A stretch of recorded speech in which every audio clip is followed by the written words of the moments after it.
di sebuah desa kecil yang dikelilingi hutan lebat. 5 sahabat Rano, Didi, Bima, Arman, dan Jaka memutuskan untuk pergi mencari madu hutan. Mereka sudah sering melakukan ini, tapi kali ini perjalanan terasa berbeda. Ada sesuatu di udara yang membuat bulu kuduk Didi berdiri. Mereka berjalan jauh ke dalam hutan hingga menemukan sebuah pohon besar dengan sarang lebat yang menggantung di dahan tinggi. Bima, yang paling cekatan, segera naik dengan membawa obor. Rencananya, dia akan menyalakan api untuk mengeluarkan asap agar lebah pergi. Namun, sesuatu yang aneh terjadi. Setiap kali dia menyalakan api, asapnya berbelok arah, tidak mengarah ke sarang seperti biasanya. Bima mencoba lagi, tapi tetap sama. Dia mulai frustrasi. Didi, yang sejak awal merasa ada sesuatu yang aneh, tiba-tiba melihat bayangan sama di dekat pohon. Makhluk itu kecil, bertubuh gelap, dengan mata hitam yang dalam.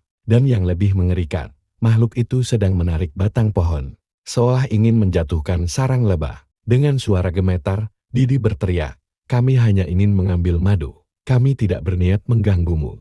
Seolah mengerti, bayangan itu berhenti menarik pohon. Seketika, asap mulai bergerak ke arah yang benar, dan lebah perlahan pergi. Dengan cepat, Bima memotong sebagian sarang dan menjatuhkannya ke bawah.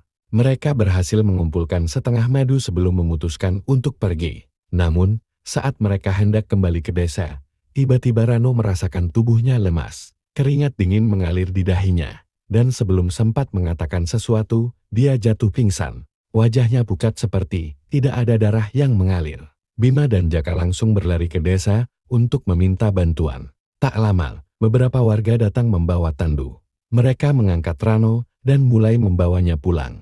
Anehnya, semakin jauh mereka berjalan, tandu terasa semakin berat. 4 orang yang menandu mulai kelelahan. Seperti ada sesuatu yang ikut naik di atas tandu. Pak Dharma, seorang warga tua yang dikenal memiliki mata batin, tiba-tiba menghentikan langkahnya. Matanya menatap kosong ke arah tandu. Lalu dia menoleh ke Didi. "Jangan bilang ke yang lain, tapi ada sesuatu duduk di atas Rano," bisiknya pelan. Didi langsung merinding. Dia sudah melihat makhluk itu di hutan, dan kini makhluk itu masih mengikuti mereka. Namun, dia tetap diam, tidak ingin menambah kepanikan. Sesampainya di rumah Rano, keluarganya langsung menangis melihat keadaannya. Adik perempuan Rano, yang masih kecil, tiba-tiba menjerit dan langsung pingsan. Di saat yang sama, Pak Dharma melihat makhluk itu keluar dari dalam rumah, berjalan perlahan ke arah hutan, lalu menghilang begitu saja. Begitu makhluk itu lenyap, Rano mulai mengerang pelan.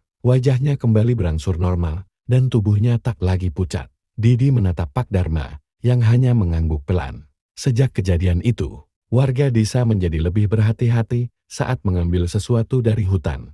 Mereka percaya bahwa ada penghuni lain yang tinggal di sana.